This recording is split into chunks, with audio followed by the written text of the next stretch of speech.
လက်အောက်ငယ်သားတွေပုံမှာညတာမှုထားခြင်းကလုံငန်းကိုပို့ပြီးတော့အောင်မြင်စေနိုင်ပါတယ်မင်္ဂလာပါ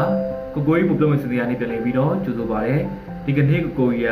ဒီကညီလေးညီမလေးတွေကိုပြောပြပေးခြင်းတဲ့ပုံမြင်လေးကတော့မွေကပြီးတဲ့တီကန်သာဆိုတဲ့မြမယူတဲ့ပုံမြင်လေးပဲဖြစ်ပါတယ်တခါတော့ကသူတယောက်ဟာမွေတကောင်ကိုနှစ်စီကျွေးမွေးပြီးတော့ပချုပ်ထဲမှာထည့်ထားပါတယ်အဲ့ဒီမွေကိုအစာကျွေးရမှာတနည်းကိုကျွဲတကောင်လုံးအဖြစ်ပချုပ်ထဲထည့်ပြီးတော့စားစေပါတယ်ဒါပေမဲ့မွေကတော့အဲ့ဒီပချုပ်ထဲကနေဘယ်လိုမျိုးလွတ်မြောက်နိုင်မလဲဆိုတာကိုအမြဲတမ်းတွေးပြီးတော့အကြံထုတ်နေတာပေါ့ကွယ်ဒါပေမဲ့သူလူရလန်းကိုဘယ်လိုမှရှာမတွေ့ဘူးဖြစ်နေတာပေါ့ကွယ်တနည်းမှာတော့မွေကသူ့ကိုယ်သူပြန်တွေးပြီးတော့စဉ်းစားမိပါတယ်သူလည်းဒီထဲကိုရောက်နေတာကြာပြီ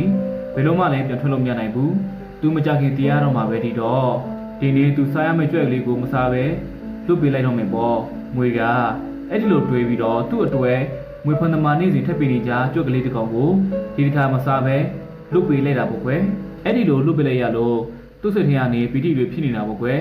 နိုင်ဝက်လောက်ကြာမှတော့သူမစားပဲဒီတိုင်းလွတ်ထားတဲ့ကြွက်ကလေးကပချုပ်ကိုကိတ်ဖြတ်လိုက်နေပါတယ်အဲ့ခါမှာတော့ကြွက်ထွက်သွားတဲ့ပုံကနေထွက်ပြီးတော့သူကလုံးမြောက်ရာကျသွားတာပေါ့ကွယ်ကျွန်တော်တို့ကကိုယ့်အတွက်ကိုပဲ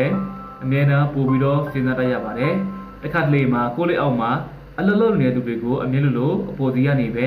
ဆက်ဆံနေမိပါတယ်ကိုယ်အဆင်ပြေဖို့အတွက်တခြားသူတွေကိုပါချနေချင်ရတာမဆန်းပါဘူးအလုပ်တစ်ခုလုံးနေရာမှာကိုကပဲ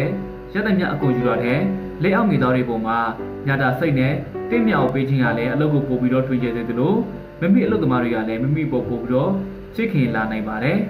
လက်အောက်ငယ်သားတွေပုံမှာညာတာမှုထားခြင်းကလည်းမမိလုပ်ငန်းကိုပို့ပြီးတော့အောင်မြင်လာနိုင်ပါတယ်မွေတို့လက်အောင်ငင်သားကျွေးကိုမစားပဲလွတ်ပေးလိုက်လို့ထွက်ပေါက်ရပြီးလွတ်မြောက်ရကြသလိုအလုံးမှာလည်းမမိလက်အောင်ငင်သားပေါ်အမျက်မထုတ်ပဲမြစ်တာနဲ့သာဆက်ဆံမယ်ဆိုရင်အခက်အခဲဖြစ်နေချိန်မှာတော့လက်အောင်ငင်သားရဲ့အကူအညီနဲ့ကြိုးစားလွတ်မြောက်နိုင်ပါတယ်ဒါကြောင့်မမိလုပ်ငန်းအောင်မြင်ချင်တယ်ဆိုရင်တော့လက်အောင်ငင်သားဝန်ထမ်းတွေကိုအခွင့်အရေးပေးဖို့မမေ့နဲ့လို့အကြံပြုချင်ပါတယ်ကြည့်ရှုသူအရောက်စီတိုင်းကိုလည်းကျေးဇူးတူရှိပါတယ်ကောင်းကောင်းညကလေးကိုပိုင်ဆိုင်နိုင်ကြပါစေနော်